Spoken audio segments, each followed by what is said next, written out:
और दिल्ली में मेयर चुनाव से जुड़ी बड़ी खबर है। मेयर चुनाव को लेकर सुप्रीम कोर्ट का बड़ा फैसला आया है। एमसीडी की अगली मीटिंग में मेयर का चुनाव होगा।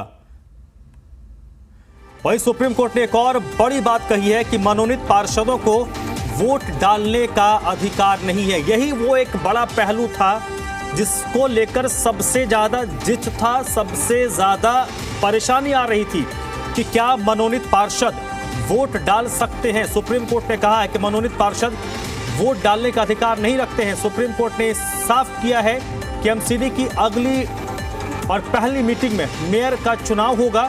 इसमें मनोनीत पार्षदों को वोट डालने का अधिकार नहीं होगा। मेयर की अगुवाई में ही डिप्टी मेयर का चुनाव होगा और अगली मीटिंग के बारे में नोटिस 24 घंटे के अंदर जारी करना होगा।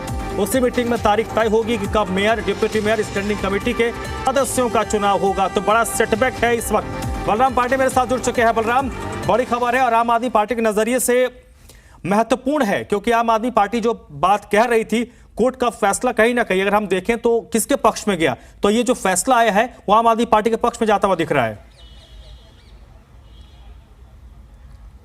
बिल्कुल, देखिए, सुप्रीम कोर्ट ने साफ कहा है कि जो मनोनीत पार्षद हैं उन्हें मेयर, डिप्टी मेयर के चुनाव में वोटिंग का अधिकार नहीं है।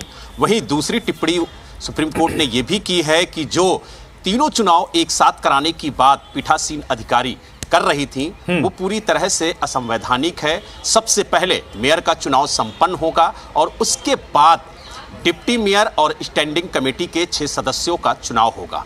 सुप्रीम कोर्ट ने कहा है कि 24 घंटे के अंदर अंदर नोटिफिकेशन अगली बैठक के लिए जारी हो जाना चाहिए और उसमें तारीख का ऐलान हो कि आखिरकार एमसीडी के चुनाव को लेकर के ये जो सदन की कार्रवाई है कब बुलाई जा रही है और इसी सदन की कार्रवाई में मेयर का चुनाव संपन्न हो और मेयर ही डिप्टी मेयर और स्टैंडिंग कमेटी के 6 सदस्यों का चुनाव संपन्न कराएगी। तो यानी कुल मिला के ये कह सकते हैं कि जो आम आदमी पार्टी मुद्दा उठा रही थी वो मुद्दा कहीं ना कहीं अब सच साबित होता हुआ नजर आ रहा है, क्योंकि आम आदमी पार्टी बार बार ये कह रही थी कि मनोनीत पार्षदों को मेयर और डिप्टी मेयर के चुनाव में वोटिंग का अधिकार नहीं है और इस बात को सुप्रीम कोर्ट ने भी माना है।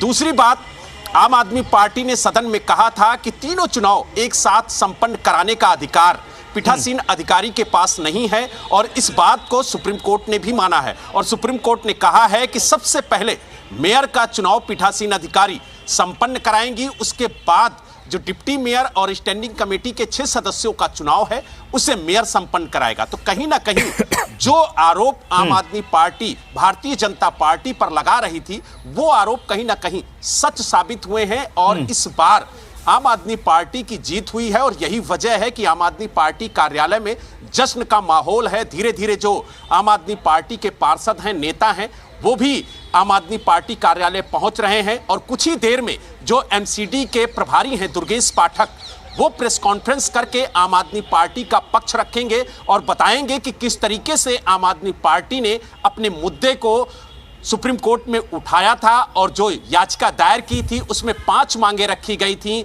और उन सभी मांगों को जायज ठहराते हुए सुप्रीम कोर्ट ने मुहर लगाई है। इस बात को जो दुर्गेश पाठक है कुछ ही देर में मीडिया के सामने रखेंगे और बताएंगे कि किस तरीके से भारतीय जनता पार्टी जबरन मनोनीत पार्षदों को वोटिंग का अधिकार देने की कवायद कर रही थी। जी ठीक है, तो एक बड़ा सेटबैक भारतीय जनता पार्टी के लिए भी है, क्योंकि भारतीय जनता पार्टी जो चाहती थी मेयर और डिप्टी मेयर को लेकर तो बहुत ज्यादा कोई संशय नहीं था, आम आदमी पार्टी को वो जीतना ही था। स्टैंडिंग कमेटी को लेकर एक बड़ा पेच था।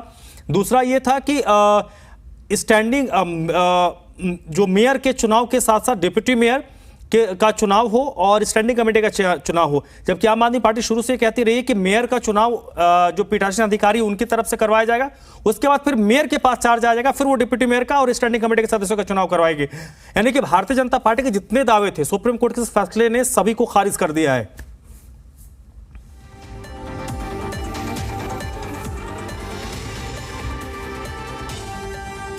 जो दावा किया था वो दावा पूरी मजबूती से उसने सुप्रीम कोर्ट के सामने रखा और नियमों का और संविधान का हवाला देते हुए आम आदमी पार्टी की तरफ से जो बलराम मैं आपको रोकूंगा, उन्होंने बलराम मैं आपको रोकूंगा। इस वक्त अरविंद सिंह मेरे साथ जुड़ चुके हैं, सुप्रीम कोर्ट को लगा लंबे वक्त से कवर करते आए हैं। अरविंद बताइए क्या कुछ कोर्ट ने कहा है आज दिल्ली मेयर चुनाव को लेकर। देखिए, सुप्रीम कोर्ट ने जो अपना आदेश पढ़ा है उसका सार ये है कि 24 घंटे के अंदर एक नोटिस जारी होगा जिसमें ये तय होगा कि आखिर अगली एमसीडी की मीटिंग कब होगी, और उस मीटिंग का एजेंडा होगा कि उसी दिन मेयर पद का, डिप्टी मेयर का और स्टैंडिंग कमेटी के सदस्यों का चुनाव होगा। लेकिन कोर्ट ने साफ किया है कि मेयर पद के लिए जो चुनाव होगा और यहां तक कि डिप्टी मेयर पद के लिए जो चुनाव होगा उसमें मनोनीत पार्षदों को वोट का अधिकार नहीं दिया जा सकता। कोर्ट ने कहा कि आर्टिकल 243 आर और इसके अलावा डीएमसी एक्ट से भी ये बात साफ होती है कि मनोनीत पार्षदों को वोटिंग का अधिकार नहीं हो सकता। दूसरी महत्वपूर्ण बात यह कि कोर्ट ने साफ किया है कि पहले जो प्रोटेम स्पीकर हैं उनकी अगुवाई में मेयर पद का चुनाव होगा, लेकिन बाद के जो पद हैं, चाहे वो डिप्टी मेयर का हो या फिर स्टैंडिंग कमेटी के सदस्यों का चुनाव हो, इनके ये सब पदों पर चुनाव मेयर की अगुवाई में ही होगा। यानी चुनाव तीनों एक ही तारीख को होंगे, लेकिन प्रोटेम स्पीकर की अगुवाई में ही सिर्फ मेयर पद का चुनाव होगा। डिप्टी मेयर और स्टैंडिंग कमेटी के सदस्यों का जो चुनाव होगा वो मेयर की अगुवाई में होगा। तो ये दो महत्वपूर्ण मांग थी आम आदमी पार्टी की नेता शैली ओबराय की तरफ से जो दायर की गई याचिका में उठाई गई थी। यही उनका सबमिशन था और उन्होंने प्रोटेम स्पीकर पर सवाल खड़े किए थे कि किस तरीके से वो मनोनीत पार्षदों को वोटिंग का अधिकार देना चाहती हैं। सवाल ये भी उठाया गया था कि वो चाहती हैं कि उन्हीं की अगुवाई में मेयर और डिप्टी मेयर और स्टैंडिंग कमेटी के जो सदस्य हैं उनका भी चुनाव हो जाए। लेकिन कोर्ट ने अपने आदेश में ये साफ किया है और आम आदमी पार्टी के विधायकों आम आदमी पार्टी की जो नेता है शैली ओबराय, जो मेयर पद की उम्मीदवार है, उनकी तरफ से दायर याचिका में जो मुख्य मांग थी उन दोनों मांगों को मंजूर करते हुए कोर्ट ने कहा कि मौजूदा संवैधानिक प्रावधानों से और खुद डीएमसी एक्ट से बात साफ होती है कि मनोनीत पार्षदों को वोट का अधिकार नहीं हो सकता। कोर्ट ने यह भी कहा है कि ये लोकतंत्र का बुनियादी वसूल है कि जो मनोनीत पार्षद हैं वो वोट नहीं डाल सकते। तो अब ये इस बात साफ हो गई है कि दिल्ली को जल्द ही मेयर अपना मिल जाएगा। 24 घंटे के अंदर वो तारीख भी आ जाएगी। एक सवाल है, क्योंकि ये जो फैसला है आपको भी और दर्शकों को भी समझ में आ रहा होगा कि भारतीय जनता पार्टी के खिलाफ गया है और आम आदमी पार्टी के पक्ष में गया है। अगर जो भारतीय जनता पार्टी है उनके पास अब कोई ऑप्शन बचता है? देखिए, अब इस मामले में आम आदमी पार्टी कार्यालय में ढोल बज रहा है। मैं शॉर्ट के साथ तुम्हें दिखा। अरविंद बोलिए अरविंद बोलिए। देखिए, जहां तक कानूनी विकल्प की बात है तो मुझे लगता है कि तस्वीर एकदम बिल्कुल साफ हो गई है। देश की सबसे बड़ी अदालत का ये आदेश है और उसमें कोर्ट ने साफ कर दिया कि मनोनीत पार्षदों को वोट का अधिकार नहीं है। तो अब नहीं लगता कि कोई भी दोबारा से इसमें लिटिगेशन की गुंजाइश बचती है और कोर्ट का जो आदेश है उसके मुताबिक ही अब दिल्ली में मेयर पद का चुनाव होगा और मेयर की अगुवाई में ही डिप्टी मेयर और स्टैंडिंग कमेटी के सदस्यों का चुनाव होगा।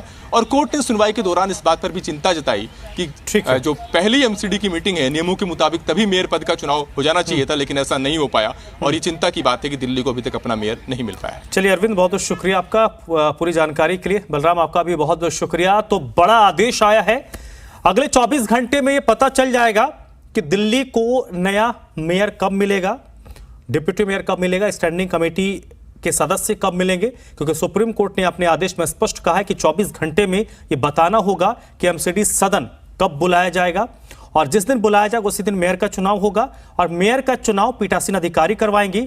उसके बाद डिप्टी मेयर और स्टैंडिंग कमेटी के जो सदस्य हैं उनका चुनाव जो निर्वाचित मेयर होंगी उनकी तरफ से करवाया जाएगा। उसके बाद एक और अहम टिप्पणी कोर्ट ने कही है कि जो मनोनीत पार्षद हैं वो वोटिंग का राइट नहीं रखते हैं।